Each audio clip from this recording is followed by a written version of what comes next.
اور یقیناً وہ خوش قسمت انسان ارتضیٰ بھائی ہی ہیں، اور جو وہ بھاگے بھاگے تمہیں یونیورسٹی چھوڑنے اور لینے جاتے ہیں تو خدمت خلق کے طور پر تو وہ ایسا ہرگز نہیں کرتے ہوں گے۔ وہ اس سے کسی بھی قسم کی منفی اور دل توڑنے والی بات نہیں کہہ پائی تھی۔ سمن اس کی بات سن کر مسکرائی تھی۔ لیکن صبا، مجھ میں اور ان میں کتنا فرق ہے۔ وہ کتنے کوالیفائڈ ہیں، کتنے ہینڈسم اور کتنے ذہین ہیں، اور میں نے تو ابھی تک آنرز بھی مکمل نہیں کیا۔ تو تم ان سے 5 سال چھوٹی بھی تو ہو۔ انہوں نے اگر بہت زیادہ تعلیم حاصل کی ہے تو تم بھی کر لو گی۔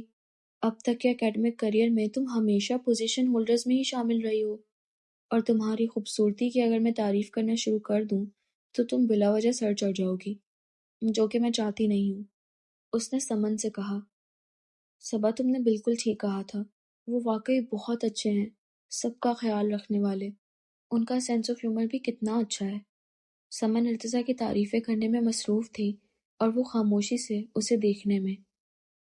ابھی تو تمہیں یہ پتہ نہیں چلا کہ اس شخص کی آنکھیں بولتی بھی ہیں۔ کیا تم نے کبھی ایسی زندگی سے بھرپور، چمکدار اور بولتی ہوئی آنکھیں دیکھی ہیں؟ وہ مسکراتا ہے تو اس کی آنکھیں بھی مسکراتی ہیں۔ وہ غصے میں ہو تو اس کی آنکھیں بھی خفا خفا نظر آتی ہیں۔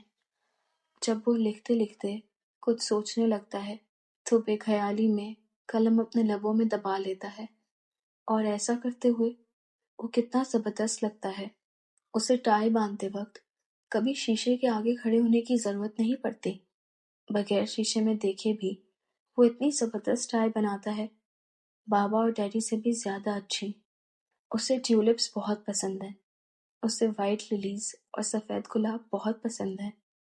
ساری دنیا سرخ گلابوں پر مرتی ہے اور اسے سفید گلاب پسند ہے۔ وائٹ کلر اس کا فیوریٹ کلر ہے نا، اسی لیے تم میری وارڈروب میں دیکھو سمن، اس میں اکثر لباس تمہیں سفید رنگ کے نظر آئیں گے۔ مما کہتی ہیں صبا تو بازار جا کر وائٹ کلر کے ڈریسز کے علاوہ کسی اور رنگ کے کپڑوں کو ہاتھ ہی نہیں لگاتی۔ اسے کیٹس کی شاعری بہت اچھی لگتی ہے۔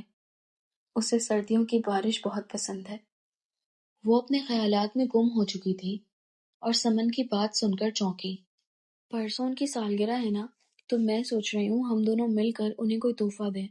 وہ بھی تو ٹوکیو سے ہم دونوں کے لیے تحفے لائے تھے، تو پھر ہمیں بھی تو انہیں کوئی تحفہ دینا چاہیے نا۔ لیکن تحفے میں کیا چیز دینی چاہیے یہ میری سمجھ میں ہی نہیں آ رہا۔ اتنے دنوں میں گھر کے سب لوگوں کی پسند ناپسند سے بہت اچھی طرح آگاہ ہو گئی ہوں۔ کس کو کھانے میں کیا پسند ہے، پہننے میں کیا پسند ہے، اور ایسی چھوٹی چھوٹی باتیں۔ لیکن ان کی کھانے میں پسند تک کا میں اندازہ ہی نہیں لگا پاتی۔ وہ تو ہر چیز ہی ایک جیسے شوق سے کھا لیتے ہیں، پتہ ہی نہیں چلتا کہ انہیں کیا چیز پسند ہے اور کیا نہیں۔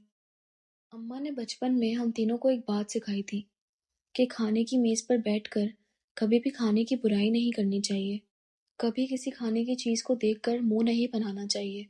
اللہ کی نعمت کو دیکھ کر منہ بنائے تو اللہ ناراض ہو جاتا ہے، رزق میں سے برکت اٹھ جاتی ہے۔ ہم تینوں میں سے یہ بات سب سے زیادہ اچھی طرح اس نے سمجھی، لیکن پھر بھی سمن، تم نے شاید کبھی غور ہی نہیں کیا۔ اگر غور کرتی تو تمہیں پتہ چل جاتا کہ اسے پنیر ڈال کر بنائی ہوئی مکس سبزیاں بہت پسند ہیں۔ وائٹ میٹ وہ بہت شوق سے کھاتا ہے۔ اسے تلی ہوئی مچھلی اور مسالہ بھری ہوئی بھنڈیاں بہت اچھی لگتی ہیں۔ چائنیز کھانے اسے بہت زیادہ پسند ہے۔ ابھی تو اس کی بہت سی خوبیاں اور اچھائیاں تمہاری نظروں سے اوجھل ہیں سمن، جب تمہیں وہ معلوم ہوں گی تو تم مزید اس کی عاشق ہو جاؤ گی۔ برابر برابر لیٹی وہ دونوں لڑکیاں ایک ہی شخص کے بارے میں سوچ رہی تھیں، اس فرق کے ساتھ کہ ایک جو سوچ رہی تھی اسے بول بھی رہی تھی، اور دوسری جو سوچ رہی تھی اسے بول نہیں سکتی تھی۔ ارتضیٰ کی سالگرہ کا دن تھا۔ سمن نے صبح اٹھنے کے ساتھ ہی اس سے پوچھا تھا، تمہارے ذہن میں کوئی گفٹ آیا؟ میں تو کل سارا دن سوچتی رہی، لیکن کوئی چیز میری سمجھ میں ہی نہیں آئی۔ وہ ارتضیٰ کو تحفہ دینے کے لیے بہت بے چین نظر آ رہی تھی۔ میں نے تو بہت پہلے ہی ان کے لیے گفٹ خرید لیا تھا۔ اب کی دفعہ اس کا ارتضیٰ کو تحفہ دینے کا بالکل دل نہیں چاہ رہا تھا، لیکن اس کے تحفہ نہ دینے پر کوئی اور چونکتا یا نہیں؟ کم از کم ارتضیٰ تو اس بات پر نہ صرف چونکتا بلکہ باقاعدہ اس کے پاس آ کر تحفہ نہ دینے کی وجہ بھی دریافت کرتا۔ کافی روز پہلے جب وہ ایک روز مما کے ساتھ شاپنگ کرنے گئی تھی تو ارتضیٰ کو تحفے میں دینے کے لیے ایک خوبصورت سی ٹائی اور والٹ خرید کر لے آئی تھی۔ تم نے مجھے بتایا بھی نہیں۔ پرسوں رات بھی جب ہم اس بارے میں بات کر رہے تھے تب بھی تم گھنی بنی لیٹی رہی تھی۔ سمن نے خفگی سے اسے گھورا۔ مجھے کیا پتا تھا کہ تم بھی انہیں گفٹ دینے کے لیے اتنی بےتاب ہو۔ میں تو شروع سے ہی ارتضیٰ بھائی کو ان کی برتھ ڈے پہ گفٹ دیا کرتی ہوں۔ اس میں ایسی کون سی خاص بات تھی جس کا ذکر میں تم سے کرتی؟ اس نے اچھے خاصے بے مروت انداز میں سمن سے کہا۔ لیکن سمن پتہ نہیں کس مٹی کی بنی تھی جو اسے صبا کی کوئی بات بری ہی نہیں لگتی تھی۔ اسے نہ صبا کا لہجہ برا لگا اور نہ یہ بات کہ صبا نے اسے بتائے بغیر جا کر تحفہ خرید لیا۔ میں پھر ایسا کروں گی کہ جا کر ان سے پوچھ ہی لوں گی کہ وہ گفٹ میں کیا لیں گے۔ اب اتنے مشکل بندے کو میں خود سے کیا دوں؟ کم سے کم میری تو بالکل سمجھ میں نہیں آ رہا۔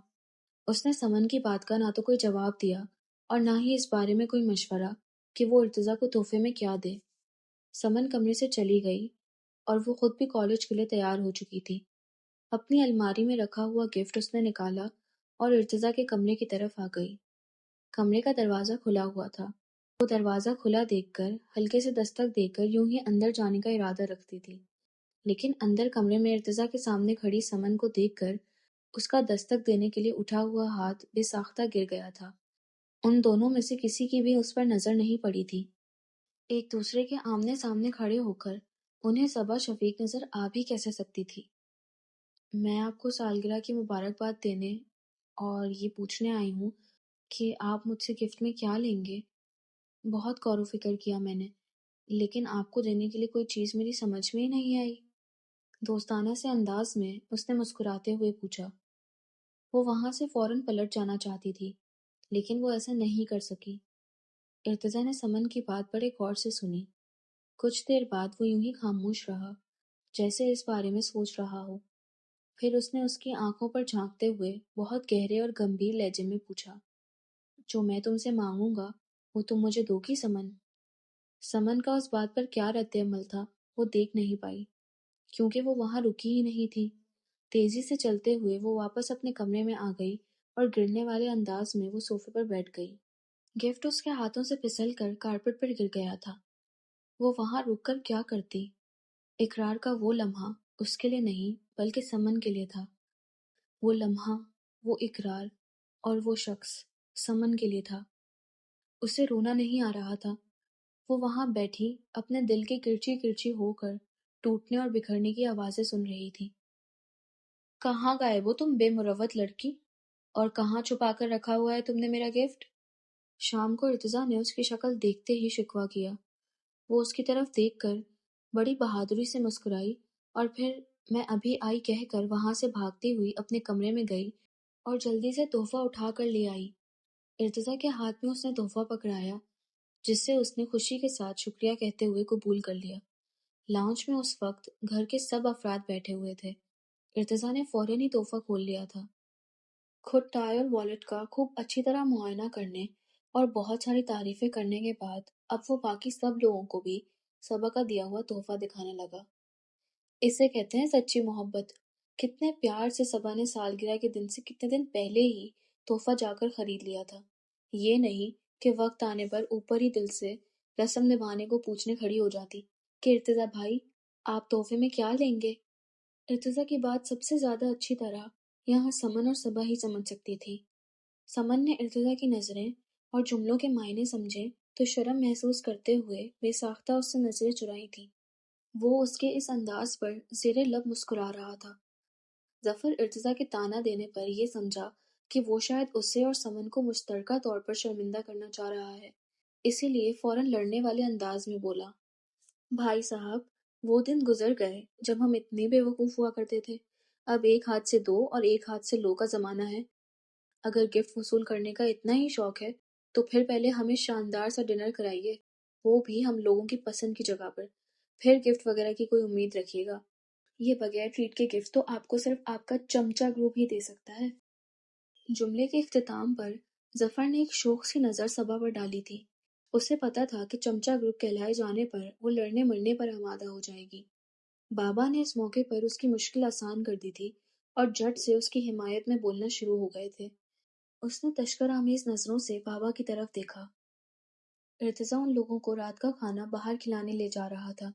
سمن اور ظفر ساتھ جا کر ارتضیٰ کے لیے ان دونوں کی طرف سے ایک مشترکہ تحفہ لے آئے تھے۔ صبا، میں کون سے کپڑے پہنوں؟ وہ بے دلی سے ایک سادہ سا سوٹ استری کر رہی تھی جب سمن نے اس سے پوچھا، یہ ریڈ والا یا یہ سی گرین یا پھر یہ بلیک والا؟ وہ 3-4 ہینگرز اپنے ساتھ لگائے کھڑی تھی۔